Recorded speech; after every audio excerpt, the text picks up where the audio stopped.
Halo guys, kembali lagi bersama Advin di sini. Kali ini Advin juga bacain The Lord of Mysterious. Mata biru dia mengepalkan pegangannya rat-rat saat dia mencoba yang terbaik untuk tampil tenang dan acuh tak acuh.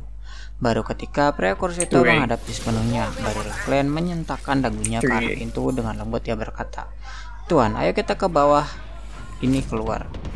Jangan ganggu mimpi indah orang lain. Pelan-pelan saja, meringankan langkah kaki juga. Ini adalah sopan santun dasar bagi seorang pria sejati." Pupil mata dingin pria kurus itu bergulir ketika dia melirik Glenn. Dia terus mengangkat tangannya sambil berjalan perlahan-lahan menuju pintu. Di bawah sasaran pistol, dia memutar pegangan dan perlahan membuka pintu. Ketika pintunya setengah terbuka, dia tiba-tiba menurunkan dirinya dan berguling ke depan. Pintunya ditarik oleh angin kencang dan ditutup dan dibanting. Benson yang berada di ranjang paling atas bergerak. Dia hampir terbangun dalam keadaan linglung. Pada saat itu, melodi yang santai dan tentram masuk dari luar. Suara berat dan nyaman mulai bernyanyi.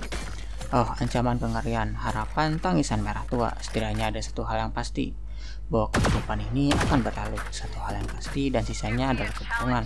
Bunga yang pernah mekar selamanya meninggal. Puisi itu sepertinya memiliki kekuatan untuk menenangkan dan membuat orang lain rileks. Benson yang berada di ranjang paling atas dan Melissa yang berada di kamar lain kembali tidur di tengah rasa grogi mereka. Tubuh dan pikiran Glenn juga damai dan tenang. Dia hampir menguap. Cara pria kurus itu melesat begitu lincah sehingga dia tidak bisa beraksi secepat waktu.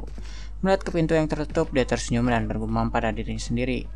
Kamu mungkin tidak percaya, tapi menarik pelatupnya tidak akan melepaskan peluru. Ruang kosong untuk mencoba misfire. Setelah itu, Glenn mendengarkan puisi tengah malam sambil dengan sabar menunggu pertempuran di luar berakhir. Dalam 1 menit, melodi tenang yang menyerupai pantulan cahaya bulan di permukaan danau berhenti, dan malam yang gelap kembali sunyi sendiri. Glenn diam-diam memutar silinder dan menggunakan ruang kosong itu sambil menunggu hasilnya.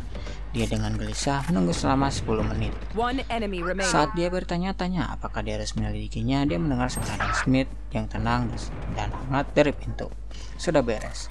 Glenn menghela napas, dia memegang pistolnya dan mengambil kuncinya. Tanpa alas kaki, dia dengan hati-hati mendekati pintu sebelum diam-diam membukanya untuk melihat jas hujan hitam dan topi yang dibelah dua.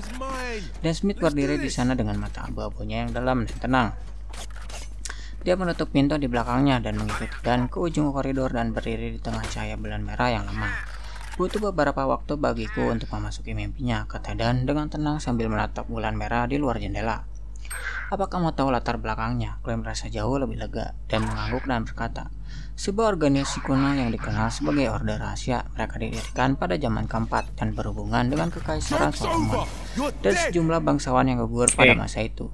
Buku harian keluarga Antigonus berasal dari mereka. Karena kelalaian anggota, barang itu memasuki pasar barang antik dan diperoleh oleh Welch.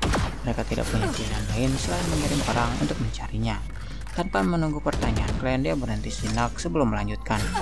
Kami akan menangkap sisa anggota yang mereka miliki sesuai dengan petunjuk yang ada. Ya, ini mungkin tidak akan berakhir dengan baik.